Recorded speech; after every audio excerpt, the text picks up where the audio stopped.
ओडिशा के तट से दाना तूफान की टक्कर हो गई है। देर रात ये टक्कर हुई है। लैंडफॉल के बाद से रौद्र रूप नजर भी आया। मौसम विभाग के मुताबिक दाना तूफान का लैंडफॉल अब भी जारी है। ओडिशा के धामरा और भीतरकनिका के बीच में तूफान 120 किलोमीटर प्रति घंटे की रफ्तार से गुजरा। तूफान के चलते ओडिशा और बंगाल के कई इलाकों में आंधी के साथ साथ भारी बारिश का दौर जारी है। कई जगहों पर पेड़ गिरने की खबर है। तूफान को लेकर ओडिशा और बंगाल में एनडीआरएफ की कई टीमें अलर्ट पर है। भुवनेश्वर और कोलकाता एयरपोर्ट को सुबह 9 बजे तक बंद किया गया है।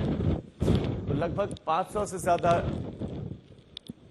ट्रेन रद्द की गई है। तो टक्कर हुआ है इस दाना तूफान का, और टक्कर के बाद से हवा की जो रफ्तार है वो 120 किलोमीटर प्रति घंटे के आसपास की रही है।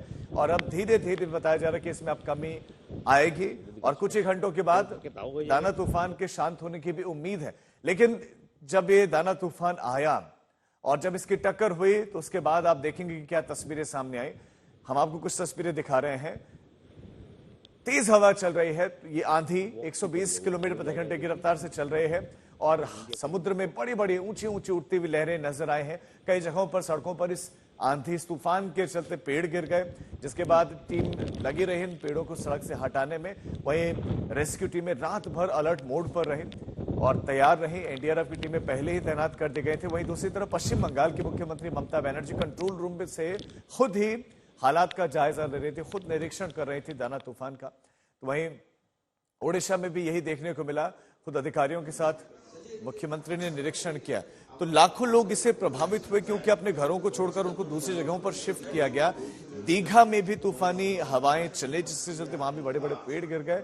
वहीं मुख्यमंत्री ने अधिकारियों को निर्देश भी दिया और लगातार नजर बनाए हुए थे। तो सरकार की नजर थी, प्रशासन के अलर्ट रहने की वजह से ही दाना तूफान अब गुजरने की ओर है और उसकी टेल यानी कि उसके एक तरीके से पूंछ और आखिरी हिस्सा बताया जा रहा है कि बस वो भी कुछ क्षणों में गुजर जाएगा।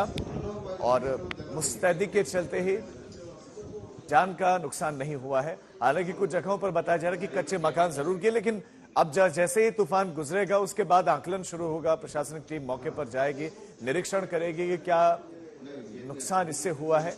लेकिन दाना की दस्तक, जिसका लगभग रात को 12 बजे आहट और फिर उसके बाद इसकी टक्कर होती है और 100 किलोमीटर प्रति घंटे की रफ्तार से ज्यादा की तेज हवाएं चलती हैं।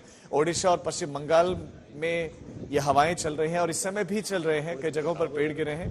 लेकिन सुबह 9 बजे तक का समय है जब एयरपोर्ट खुलने हैं। लेकिन अभी पहले निरीक्षण होगा, देखा जाएगा कि हवा की रफ्तार क्या है, क्या फ्लाइट्स ऑपरेट हो सकते हैं, क्या हवा चल सकती है, हवाई यातायात शुरू किया जा सकता है, उसके बाद तय किया जाएगा।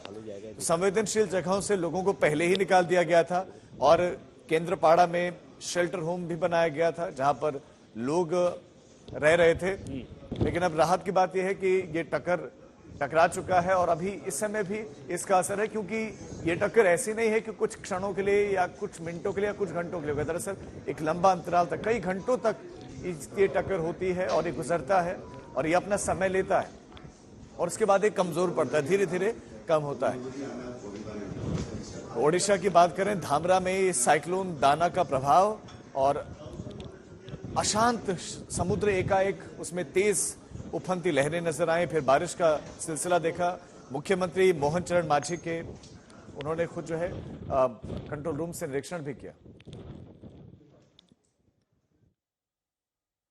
साइक्लोन दाना के प्रभाव से कई जगह बड़े बड़े पेड़ टूटकर गिर पड़े हैं और ऐसी ही एक जगह पर इस वक्त हैं धामरा में। ये देखिए, जो समुद्र की ओर जाने का रास्ता है वो पूरी तरह से बंद हो चुका है। ऐसे बहुत सारे पेड़ टूटे गिरे पड़े हैं। उनमें से एक पेड़ है, बड़ा पेड़ है, ये पूरी तरह से यहाँ पर टूटकर गिर पड़ा है, जिसे फिलहाल जो स्थानीय लोग हैं, गांव वाले हैं, वही उद्यम लेकर काटने की कोशिश कर रहे हैं। हाथ में कुल्हाड़ी लेकर उन्होंने सड़क खोलने का काम शुरू कर दिया है। बेहद बड़ा पेड़ है और ये टूटकर गिर पड़ा है और अभी भी जो लैंडफॉल का प्रोसेस है वो चल रहा है। अभी जो पूंछ होती है, जो टेल होती है, जो रियर पार्ट होता है साइक्लोन का, वो इस जगह से गुजर रहा है और मौसम विभाग के मुताबिक अभी 1-2 घंटे तक ये लैंडफॉल का प्रोसेस चलता रहेगा। हवाओं की गति बेहद तेज है। इस वक्त लगभग 100 किलोमीटर प्रति घंटे की रफ्तार से हवाएं चल रही हैं।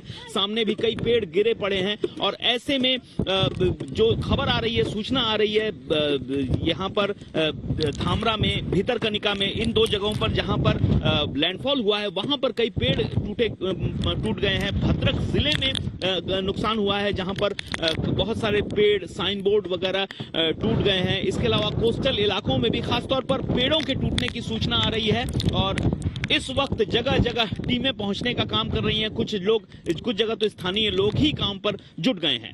कैमरामैन श्याम के साथ अनुपम मिश्र, आज तक, धामरा, उड़ीसा।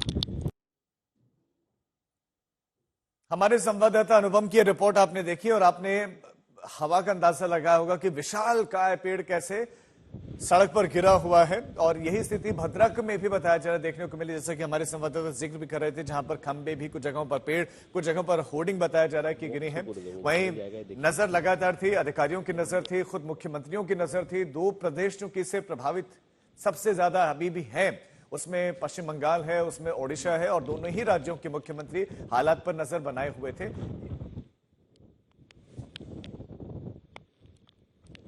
ये तस्वीरें हैं जो कि रात के समय से हम आपको तस्वीरें दिखा रहे हैं। रात के समय की तस्वीरें, जब ये टक्कर शुरू हुई, जब लैंडफॉल शुरू हुआ, और तब से लेकर अब तक की हम कुछ तस्वीरें आपको दिखा रहे हैं। सुबह के समय भी कई हिस्सों में 100 किलोमीटर प्रति घंटे की रफ्तार से ज्यादा तेज हवाएं चल रही हैं अभी भी, और अलर्ट मोड पर टीमें नजर आई। टीमों को जिम्मेदारी दी गई थी